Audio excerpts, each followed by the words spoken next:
Assalamualaikum warahmatullahi wabarakatuh. Alhamdulillah wassalatu salam ala Rasulillah wa ala alihi wa sahbihi wa walah amma ba'd. Bismillahirrahmanirrahim.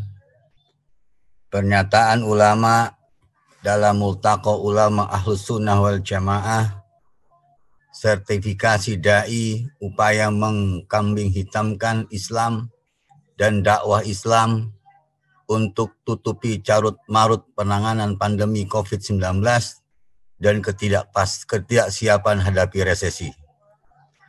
Dalam lintasan sejarahnya yang panjang, Khilafah Islamiyah dipenuhi dengan kemuliaan dan keagungan peran para ulama dengan kedudukan mereka yang abadi dan tiada bandingannya, bersama para penguasa serta perhatian mereka yang besar terhadap permasalahan umat.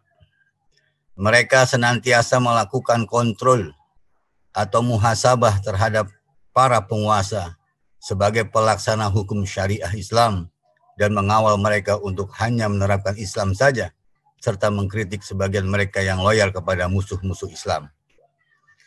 Rasulullah SAW bersabda, "Inna masalal ulama fil ard kamasalil nujum fis sama."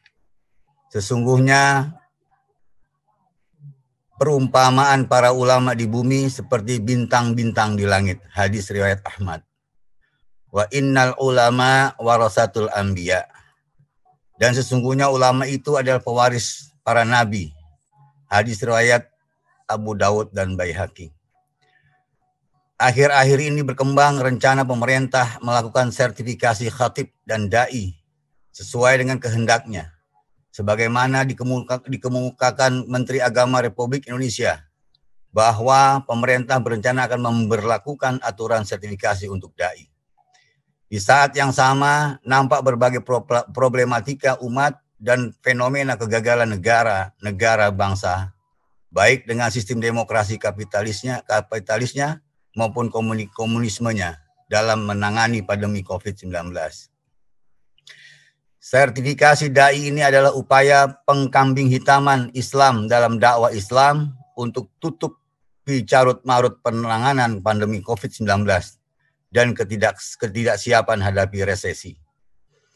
Padahal dakwah adalah pembuka jalan kebaikan dan penutup jalan keburukan.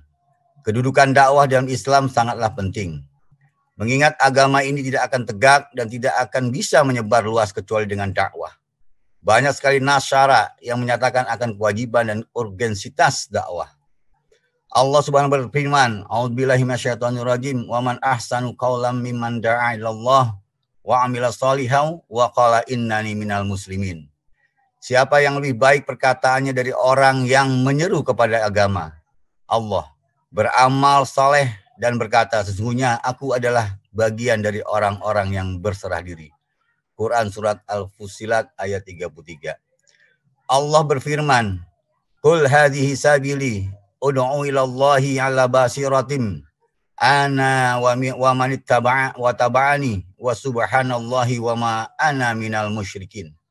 Katakanlah, ini adalah jalanku. Aku mengajak kepada agama Allah berdasarkan dalil yang jelas, yaitu aku dan orang yang mengikutiku. Maha suci Allah, dan aku bukan termasuk orang-orang yang menyekutukan Allah. Quran Surat Yusuf ayat 108. Rasulullah SAW bersabda, "Balighu anni walau ayah." Sampaikanlah dariku meski hanya satu ayat. Hadis riwayat Bukhari.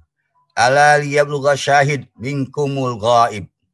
Ingatlah, hendaklah orang yang hadir dari kalian menyampaikan kepada yang tidak hadir. Hadis riwayat Bukhari.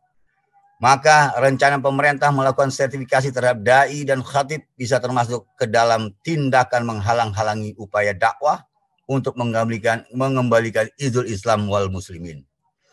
Maka dengan mempertimbangkan bahwa satu, dakwah adalah kewajiban bagi seluruh umat Islam. Dua, para pengemban dakwah adalah manusia mulia, pilihan Allah yang harus dimuliakan dan didukung oleh semua pihak, terutama negara. Serta ketiga, ancaman bagi para penutup pintu kebaikan. Sebagaimana Rasul bersabda, "Inna minan nasan mafatihun lil khair, maghalikun lil syarr, Wa inna minan nas nasan mafatihur lisyar wa maghalikun lil khair. Fatuba liman ja'alallahu mafatihul khair ala yadaihi wa wailun liman ja'alallahu mafatihul syar ala yadaihi.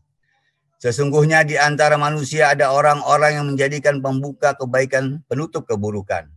Dan sungguh di antara manusia ada orang-orang yang menjadi pembuka keburukan, penutup kebaikan. Maka kebahagiaan bagi orang yang dijadikan Allah sebagai pembuka kebaikan, dan kecelakaanlah bagi orang yang dijadikan Allah sebagai penutup keburukan. Hadis riwayat Ibnu Majah. Maka kami para ulama yang hadir pada Multaqa Ulama Al-Sunnah wal Jamaah menyatakan, 1. Menolak rencana pemerintah untuk melakukan sertifikasi dai dan khatib karena tindakan ini merupakan pembungkaman terhadap dakwah Islam. 2. Menolak alasan sertifikasi dai adalah untuk mencegah radikalisme karena radikalisme bukan ajaran Islam. 3. Menyampaikan nasihat kepada pemerintah bahwa permasalahan yang tengah menghinggapi umat Islam saat ini, khususnya di Indonesia, serta kebobrokan dan ketidakmampuan rezim melindungi rakyat dari wabah COVID-19 dan resesi ekonomi yang menghadang di depan mata adalah buah dari diterapkannya sistem kapitalis sekuler, bukanlah karena adanya dakwah yang kini tengah menggeliat di tengah-tengah umat. 4. Menyerukan kepada seluruh elemen umat Islam untuk bersatu padu melawan segala bentuk upaya kaum kufar dan antek-anteknya untuk menolak dakwah, mengkriminalisasi pengembannya, para dai, individu maupun oleh kelompok dakwah. 5. Tidak mungkin Islam bisa diwujudkan dalam kehidupan nyata kecuali dengan adanya negara yang menerapkannya, yakni negara khilafah Islamiyah. Dan tidak mungkin negara khilafah bisa berdiri kecuali dengan adanya upaya dakwah mengikuti metode Rasulullah SAW. 6. Bertekad untuk terus-menerus berdakwah di jalan Allah demi tegaknya syariat Islam dalam seluruh aspek kehidupan di bawah naungan Daulah Khilafah Rasyidah ala minhajin nubuwah, meski harus berhadapan dengan pihak-pihak yang akan membungkam dan menghentikan dakwah yang agung ini. Wa man nasru ila min indillah azza wa jal wa kafa billahi wakila wa kafa billahi syahida. Wassalamualaikum warahmatullahi wabarakatuh. Bekasi 9 Safar 1442 Hijriah bertepatan dengan 27 September 2020 Masehi. Kami atas nama para ulama yang hadir pada Multaqa Ulama Al-Sunnah Jamaah. Assalamualaikum warahmatullahi wabarakatuh.